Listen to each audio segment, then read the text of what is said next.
अगला लक्षण है श्वसन।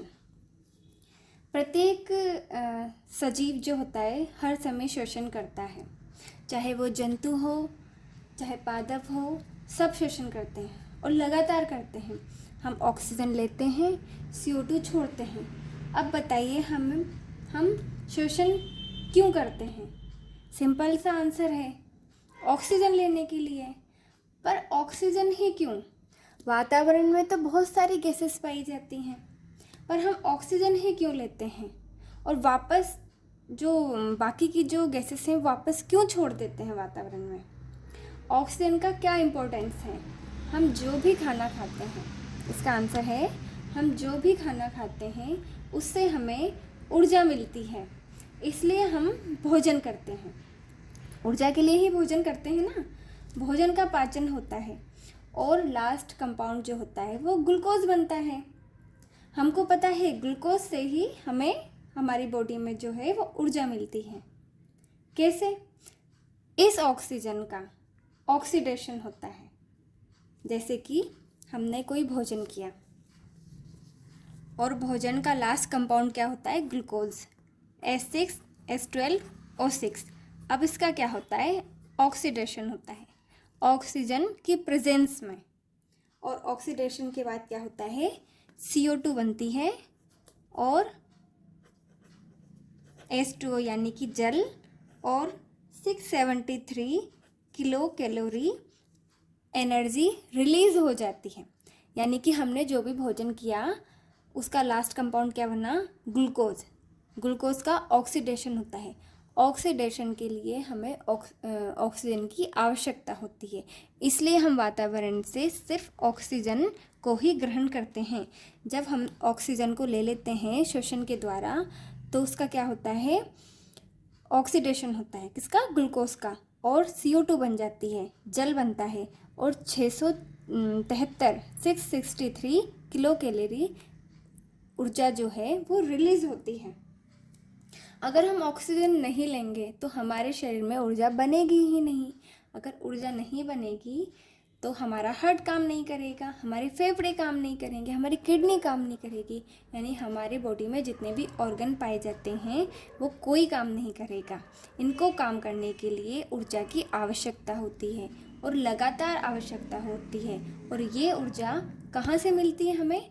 ग्लूकोज के ऑक्सीडेशन के। ऑक्सीडेशन किसकी प्रेजेंस में होता है? ऑक्सीजन की। इसलिए हम वातावरण से ऑक्सीजन ग्रहण करते हैं। जब हम दौड़ते हैं तो दौड़ने पर हमारी सांस जल्दी जल्दी चलने लगती है। क्यों? क्योंकि दौड़ने के लिए हमें अधिक ऊर्जा की आवश्यकता होती है। अधिक ऊर्जा बनाने के लिए हमें अधिक ऑक्सीजन की भी आवश्यकता होगी, इसलिए हम जल्दी जल्दी श्वास लेने लग जाते हैं, जिससे हमें ऑक्सीजन ज़्यादा मिलने लग जाए। अब प्रश्न ये बनता है कि हम दौड़ते दौड़ते थक क्यों जाते हैं? क्योंकि दौड़ने पर हमें ऑक्सीजन अधिक मात्रा में चाहिए। उस ऊर्जा के उत्पादन के लिए हमें उतनी ऑक्सीजन नहीं मिल पाती है। इस कंडीशन में क्या होता है? हमारे शरीर में ग्लूकोज का अवायवीय विखंडन होने लग जाता है। यानी प्रॉपर ऑक्सीजन नहीं मिलने पर अवायवीय यानी कि बिना ऑक्सीजन के ही श्वसन होने लगता है, जिससे क्या होता है? CO2 की जगह पर लैक्टिक एसिड बन जाता है। तो यानी कि जब हम तेज सांस लेते हैं तो हमें ऑक्सीजन की ज़्यादा आवश्यकता होगी, पर जब प्रॉपर ऑक्सीजन नहीं मिल पाती है तो क्या होता है? CO2 की जगह लैक्टिक एसिड बनने लगता है। क्यों बनने लगता है? क्योंकि हमारा शरीर वायवीय की जगह अवायवीय, एरोबिक की जगह एनएरोबिक रेस्पिरेशन करने लग जाता है। इससे बहुत कम ऊर्जा मिलती है। इससे तो मिली 673, पर इससे क्या होता है? हमें सिर्फ 28 किलो कैलोरी ऊर्जा ही मिलेगी। किससे? जब अवायवीय श्वसन होगा हमारे शरीर में। और कब होगा? जब ऑक्सीजन प्रॉपर हमारे शरीर में नहीं जा पाएगी। आपने कभी सोचा हमारे शरीर में थकान क्यों महसूस होती है? क्योंकि ज़्यादा दौड़ने से क्या होता है? लैक्टिक एसिड जो होता है, जो लैक्टिक एसिड बना अवायवीय श्वसन से, वो हमारे मसल्स में, हमारे बॉडी के मसल्स में जमा हो जाता है, जिसकी वजह से हमारे शरीर में थकान महसूस होती है। तो इसका मतलब क्या हुआ, जो हमने भोजन किया उसका लास्ट कंपाउंड क्या बना, ग्लूकोज। ग्लूकोज किसी भी रूप में होता है, चाहे हो सकता है चाहे कार्बोहाइड्रेट हो, फैट हो, चाहे प्रोटीन हो, ठीक है। तो ये ग्लूकोज बना। ग्लूकोज में क्या हुआ, प्रॉपर यहाँ पर ऑक्सीजन नहीं मिल पाई, जिसकी वजह से इसका एनएरोबिक रेस्पिरेशन होने लगा। एनएरोबिक रेस्पिरेशन की वजह से यहाँ पर CO2 की जगह लैक्टिक एसिड बना। लैक्टिक एसिड बनने पर जो ऊर्जा रिलीज हुई वो कम हुई, कितनी मिली, ओनली 28 कैलोरी, जहाँ पर यहाँ पर मिल रही थी 673 किलो कैलोरी, उसकी जगह पर यहाँ पर मिली 28 किलो कैलोरी। तो हमें श्वास लेने का इम्पोर्टेंस समझ में आया। अगर हम श्वास नहीं लेते हैं तो हमारे शरीर में ऑक्सीजन भी नहीं जाएगी। ऑक्सीजन नहीं जाएगी तो हमारे शरीर के जितने भी सारे ऑर्गन्स हैं उनके पास ऑक्सीजन नहीं मिलेगी और वो काम नहीं कर पाएंगे और हमें ऊर्जा भी नहीं मिलेगी, जिसकी वजह से क्या होगा, हमारी डेथ हो जाएगी। क्योंकि शरीर का कोई ऑर्गन काम ही नहीं करेगा तो फिर शरीर चलेगा कैसे। तो हमने देखा ग्लूकोज का ऑक्सीडेशन कैसे होता है, ऑक्सीजन की प्रेजेंस में भी और ऑक्सीजन के एब्सेंस में भी, ठीक है। तो हमने देखा एक ग्लूकोज के ऑक्सीडेशन से 673 किलो कैलोरी ऊर्जा रिलीज़ होती है, ठीक है। तो इस ऊर्जा का क्या होता है, इस ऊर्जा का यूज़ जो होता है 40% एनर्जी का यूज़ हम अपने फिज़िकल काम में कर लेते हैं। जैसे मैं अपने हाथ हिला रही हूँ तो इसमें भी ऊर्जा का यूज़ होगा, ऊर्जा होगी, एनर्जी होगी, तभी तो अपन काम कर पाएंगे। तो 40% जो एनर्जी है वो इसमें यूज़ हो जाती है अपने फिज़िकल एक्टिविटीज़ में, और भी जो भी अपने शरीर की जैविक क्रियाएं होती हैं उसमें।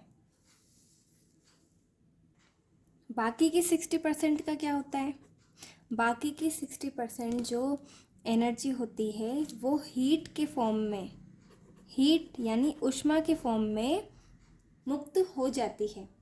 इसलिए हमारे शरीर का जो टेम्परेचर होता है वो हमेशा मेंटेन रहता है।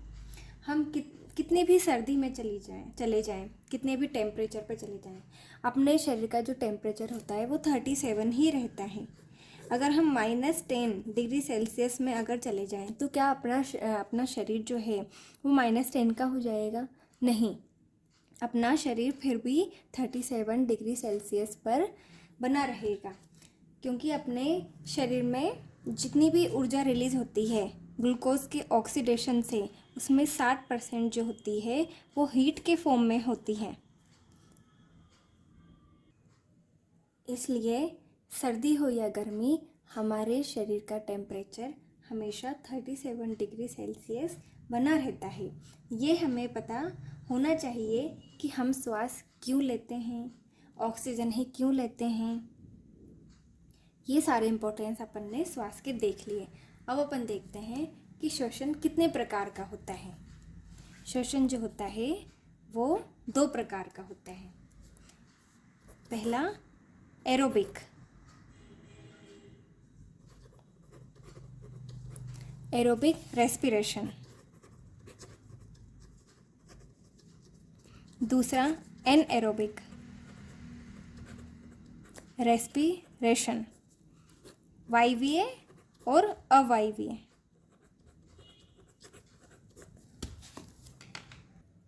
तो हमने देखा कि वायवीय श्वसन में क्या होता है, ग्लूकोज का ऑक्सीडेशन होता है, किसकी प्रेजेंस में, ऑक्सीजन की प्रेजेंस में, और 673 किलो कैलोरी ऊर्जा रिलीज़ होती है।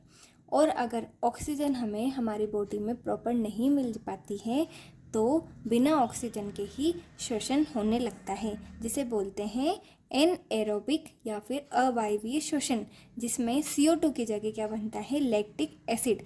और लैक्टिक एसिड जो है वो अपने शरीर से बाहर नहीं निकल पाता है, अपने शरीर में जम जाता है, जिसकी वजह से हमारे शरीर में थकान महसूस होती है।